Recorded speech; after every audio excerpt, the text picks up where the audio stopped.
All right, we are here at episode. Hey. This is either episode 1 or episode 2. Technically, last week was the pilot episode, but thanks for watching. Thanks for commenting. That was pretty cool. We're going to change gears a little bit. Chet Atkins will still come up because I will have questions about that. But this week, we're more so talking about gear. And we're exploring new ideas on how to make a video series. Yes. Hence no lapel mics or anything. We're figuring this out. And yeah, we're figuring that out as well as talking gear. We have a lot of gear, so we're going to unpack all of that gear. And Happy New Year to everyone.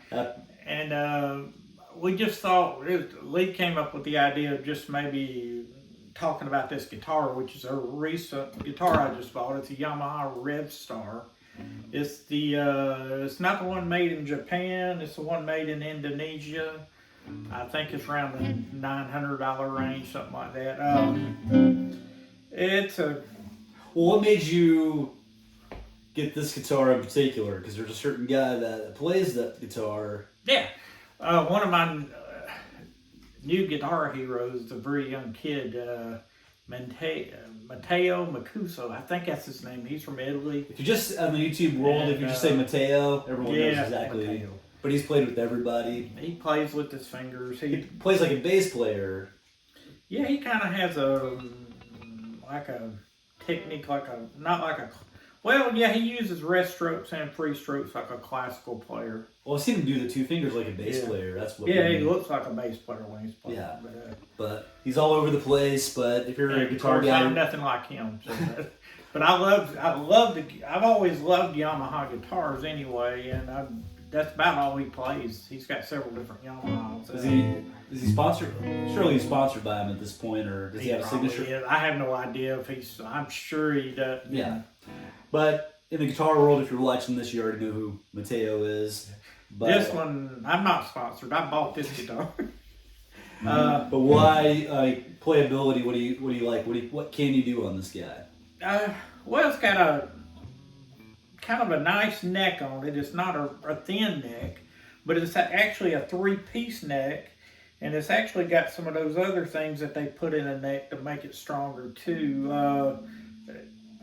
So Yamaha, they're really good at just making things, it's a great neck, and it's going to hold up. So what can you do on that neck? What? Well, it's just a good neck. That's code for how about you play something? That's okay. Let's see. What pickup? These are everything on. The only thing I changed on this was I added this. What did we call that? I had to look the name of this company that makes this. It's an alternative to a Bigsby tail. He buys all the gear and forgets the name of his. Dusseldorf, less trim too, I think. There we go. Well, but it's basically a Bigsby. Yeah, how about you show it off? Yeah. How about you play it? How about you play something? Let's see. What did I play last? I don't know. You're always pretty good at riffing off the cuff.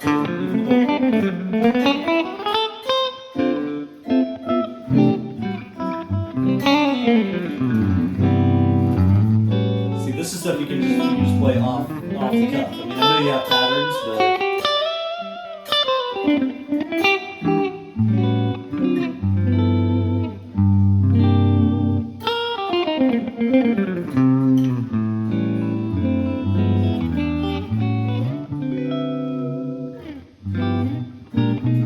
Now, can you, I know you like, what was I'm forgetting names too now, gospel guitar. What was, Dwayne Eddy? You talking about Dwayne Friend? Dwayne Friend, yeah. Yeah. All right, did he play I'll Fly Away? You can play that too, can't you? Let me play something he would have done. Okay. What did it,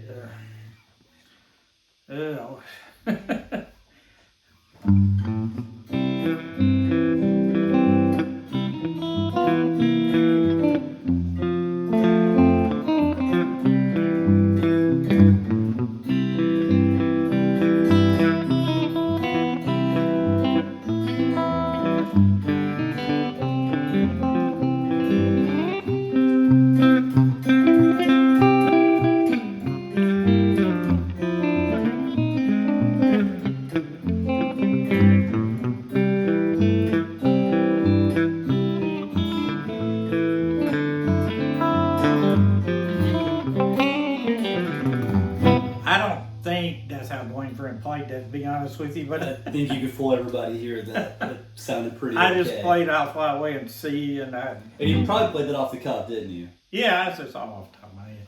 Yeah. What's it take to do that? To just pick a melody and then just do the Chet thing you just did on the spot? Because you do that a lot. I'm just playing a lot of stuff where I played before, and I know a lot of the chord shapes I was doing, and I know that song. I used to play it in church when I was growing up. Just chord structure, patterns, the number system, just kind of knowing where a song is going to go. Yeah. That just comes from repetition. Yeah, it's just off my head. I learn by ear, and that's pretty much the way I play. Absolutely. Now I said Chet would come up.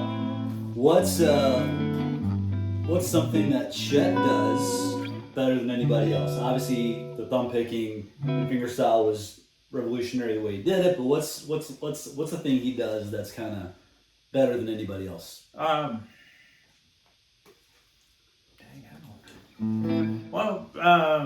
mean, we talked about the super lick. That was pretty cool.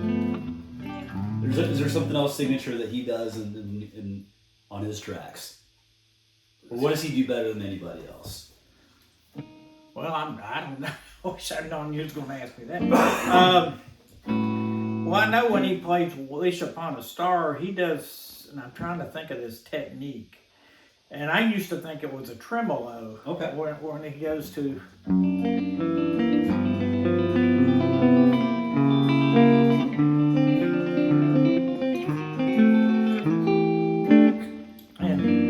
And I would try to do it like a classical tremolo.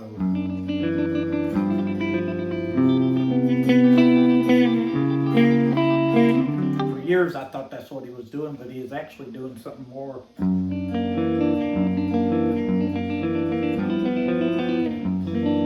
Which you're actually...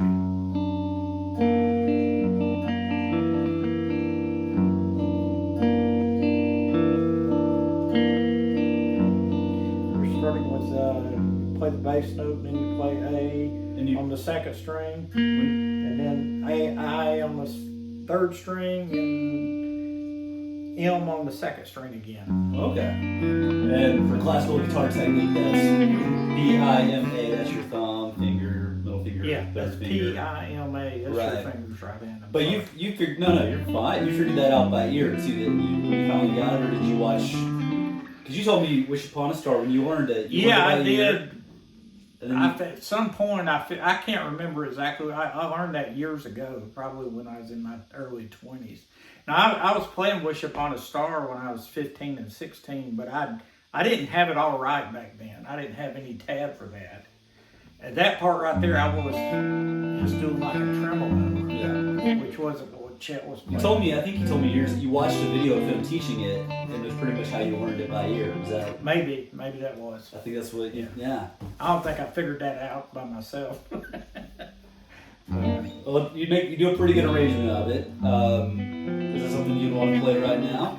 Can you play it on the? I know you usually play it on nylon string or acoustic guitar. Yeah, that's something I'd rather play on an acoustic. But gotcha. Let's see. Is there a song that you can play on that electric that has that same technique that Chet does with that tremolo that fits it? Let's see, what can I play?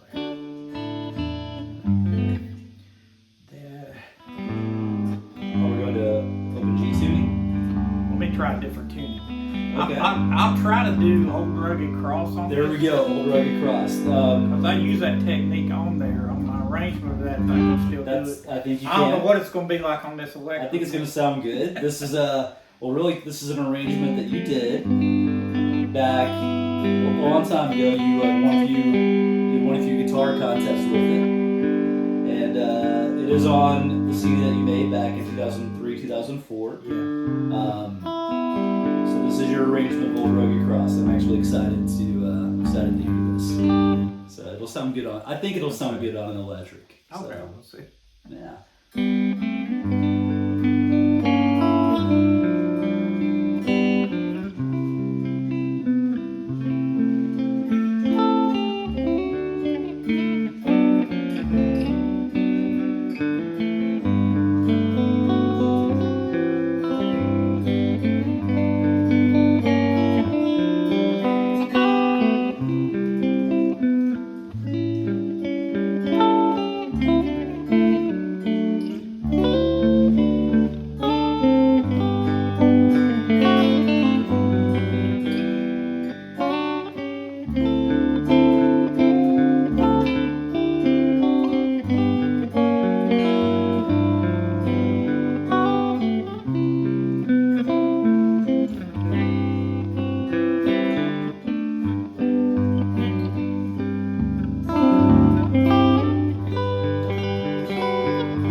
use your Yeah. dupin hawking, whatever that thing.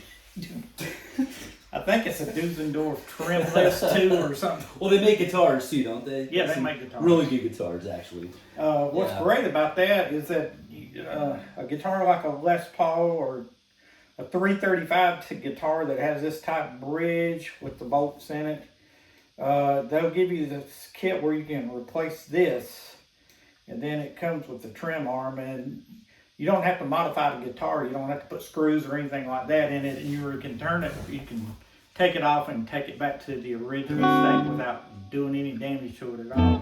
It's a lot easier.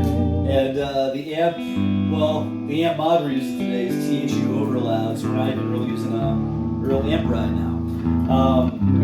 But I think, and I'm gonna have questions about that later. Cause those little, is that a jazz scale when you do? Cause you do those all the time at home. Like you just these little runs. Like well, that's more bluesy. I would just call those licks out. You do a jazz. You do those jazz runs all the time.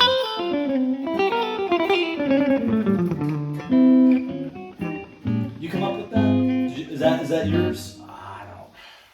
Some stuff I come up with. Okay. Do more of those. I steal a lot of stuff. Those jazz runs. Like.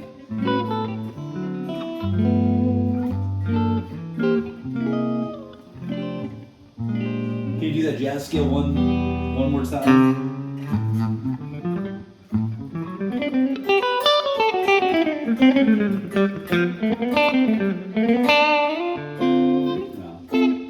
I can't remember which one I did all those. That's okay. This is the mark of a true savant on guitar.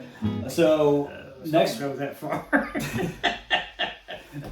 So next, I know we talked about next week, possibly playing Jerry's Breakdown together. I'll have a guitar. I'll do my best to keep up. Yeah, he's a great player too. I'm a hobbyist at best. I wish I could freestyle the way you freestyle. But we're going to try the original Chet and Jerry Reed version next week. Okay. And then you're going to play your arrangement that you came up with, also in that same open G tuning.